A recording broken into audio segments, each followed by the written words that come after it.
But I think it actually fits into the narrative that I want to share with us this evening. You see, storms come, winds come, and it becomes so much that we are kind of caught between fighting it or adjusting to it. And just this evening, or this afternoon, I was just walking down the road, and I realized that it was windy, and the umbrella I was using, but it was sunny but then windy. I was almost trying to sway and all that, trying to take me off my balance and all that. But I realized that there was something I needed to do. I didn't need to fight it. I only need to make adjustments to it. So it's very important for us to realize that when storms come and when the winds blow like this and sway across, and it becomes so overwhelming that we don't know, we are in a very difficult situation. Let us also understand that we don't need to fight it, we just need to adjust it. One of the most important lessons I learned being in the Caribbean is actually this: they are very conversant with all the natural disasters, but I realize that they don't fight it. They know when it comes and make preparations for it. And that's very important, because if you go to fight it, are you going to fight nature, or are you going to fight all the tons of the natural currents, and the currents that come from the oceans and all that? For those of us that are very familiar with geography, you just need to adjust to it. Maybe if you have to hide somewhere, if you have to go to a shelter, if you have to find somewhere or leave the place entirely, but you just need to make adjustments. You don't need to fight it, and you don't need to go to worry about it.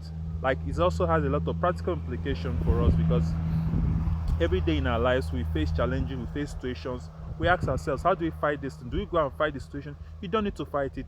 You don't need to seek help. You need to calm down. You need to slow down. You need to look up. You need to seek who is going to help you. Find circle.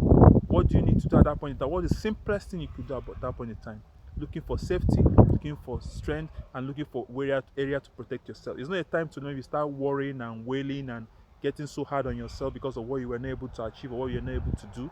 Um, it's a time to look for strength. So if you have to go to a friend, if you have to call someone, if you have to, mourn the situation. Sometimes you have to mourn things. Many times people feel because they are so strong, they feel that okay, you don't need, you cannot mourn things. You can mourn things. Maybe mourn a past, maybe something you lost or someone you lost. Okay, imagine a situation whereby you lost a friend, you lost a parent, you lost somebody dear to you. What do? You mourn the person, right? For the period of mourning, some their own takes about 3 months, some of them their own takes 6 months, some of them their own takes about 1 year. But at the end of the day, they come through that process and get better. But because some of us are not aware of this fact, maybe you see someone that not naturally will mourn something for 6 months. He or she meets someone that maybe mourn that thing for 3 months. So when you're not, and you're the fourth month, you're telling the other person about your experience, say, just snap out of it, get through with it, not knowing that that is not what you need at that point in time. You need to go through the process, sail through the process. If you have to float, if you have to sail, if you have to wade through the whole debris, the most important thing is don't sink, don't sink, don't use an excuse to give up on life, give up on yourself. But use this opportunity to find your strength, find your someone that wants to that is sinking, who looks for an anchor. So find your anchor. I don't know what your anchor is. My own anchor, I have my own anchor.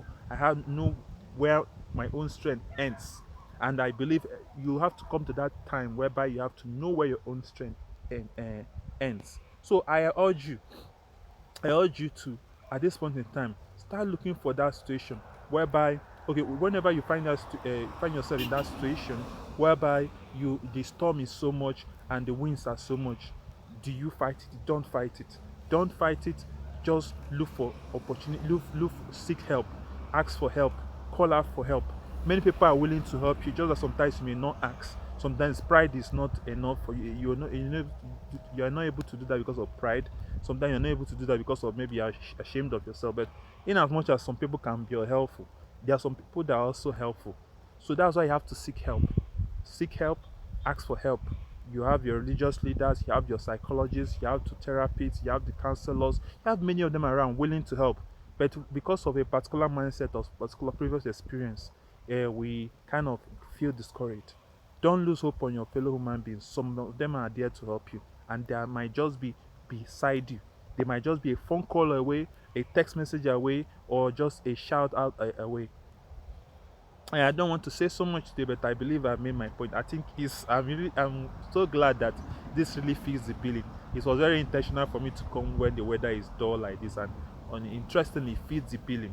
I'm making this message even with the rain and all that. It's very important for us to get the message. I mean, now the rain is raining, but now that it's raining and it's pouring, it will start pouring. Do I now just give up and say, "Oh, I'm dead"? I just need to go inside, lock myself, or cover myself and prevent myself from being hit by the rain.